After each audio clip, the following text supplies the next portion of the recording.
Ամեն օր վերկացից մինչև ավարտի ազդանշանը ուսումնական ստորաբաժանումում ընթանում են տարաբնույթ մարզումներն ու պարապմունքները։ Արվում է առավելագույնը ամրապնդելու և կատարելագործելու զինվորների մասնագիտական հմտություններն ու ունակությունները։ Հիմնական ուշադրությունը դարձնում ենք ֆիզիկական պատրաստության որակի բարձրացման, մարտավարամասնագիտական պատրաստության որակի, քրակային պատրաստության, ինչպես նաև աշխատանքներ ենք իրականացնում, որպեսզի բարձրացնենք մեր զինծառայողների կրթական ցենզը։ Դեպի նշանակված դիրքերը առաջ, հարտի! Այսպես ու նման վարժանքների շնորհիվ են ներդաշնակվում ամիսներ առաջ բանակի շարքեր համալրած ժամկետային զինծառայողների գործողությունները, կատարելագործվում են նրանց արագ և արդյունավետ գործելու, Գնդացրոս Շամայանը պատրաստ է մարտի! Կցագրված զինատեսակներով առաջադրված խնդիրները, լիարժեք կատարելու ունակությունները։ Երբ որ նոր ենք եկել,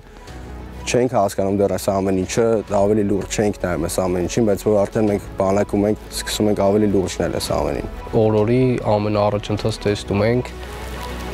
այդ ամեն ինչը գալիս է մեր սպաներից եւ մեր կողքը կանգնած են ընկերներից, ովքեր մենակ աջակցում են մեզ ամենաարցում։ Լինի ստորաբաժանման տեղակայման վայրում, թե դաշտային պայմաններում, տեսական ու գործնական դասաժամերը հաջորդում են մեկը մյուսին։ Բոլորը միակամ ու անտրտունջ պարապում են, շտկում թերություններն ու բայլավում ցուցանիշները։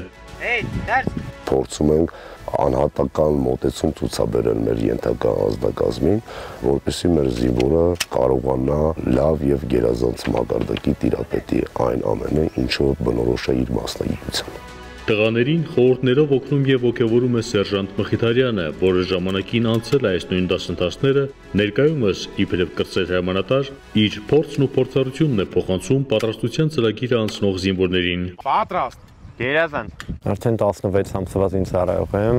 ծառայությունս համ կազմակերպել եմ մարտական հերթապահությունով, համ էլ ուսուցանել եմ մյուս զինծառայողներին, թե ինչպես նույնը կատարել արդեն իրենց նախորոշված զորամասերում։ Հայաստանում ամերիկյան համալսարանի ուսանողն ու ապագա ծրագրավորողը ասում է, իր իսկ փորձից գիտի, զինվորին մասնագիտական գիտելիքներ հաղորդելու, դրանք հղկելու լավագույն միջոցը գործնական պարապմունքներն են։ Տեսական գիտելիքները կարևորում ենք, սակայն գործնականով ավելի լավ է տպավորում զինծառայողի մոտ ուսուցանվող թեման ու ինքը արդեն ինքնուրույն փորձում է դա ու հետագայում կարողանում է կիրառել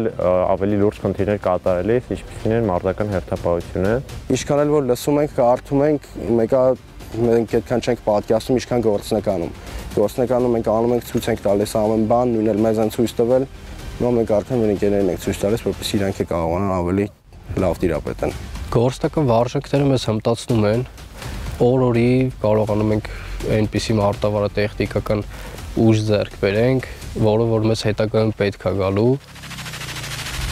Առաջիկա քննություններին ընդառաջ ուսումնական ստորաբաժանման զինվորները անտրտունջ ուսանում ու բայլավում են ցուցանիշները։ Սա անվերջ ու շարունակական գործընթաց է, կատարելությանը ձգտելու միակ միջոցը։ Տիրապետում իմ բոլոր պարտականություններին, գերազանցիկի կոչում ունեմ, շնորհակալական նամակ են ուղարկել տուն, ամեն ինչ անում եմ, որ ընտանիքիս պատիվը բարձր պահեմ։ Մնացել են արդեն հաշված շաբաթներ քննություններին, իմ կարծիքով նրանք լիարժեք պատրաստ են ու կարողանան քննություններին գերազանց արդյունք ցուցաբերել, որից հետո արդեն կտեղափոխվեն իրենց նախորոշված զորամասեր։ Մենք հրամանատարներս անհատապես ենք մոտենում զինվորին, քաջալերում ենք, անձնական օրինակով ենք շատ ժամանակ նաև հանդես գալիս։ Եվ ես տեսնում եմ, որ մեր զինվորը քննությունների ավարտից հետո ունակ կլինի պաշտպանելու Հայաստանի Հանրապետության պետական սահմանը։ Ներսես Սիվանյան, Ռազմիկ Տիգրանյան, Զինուշ։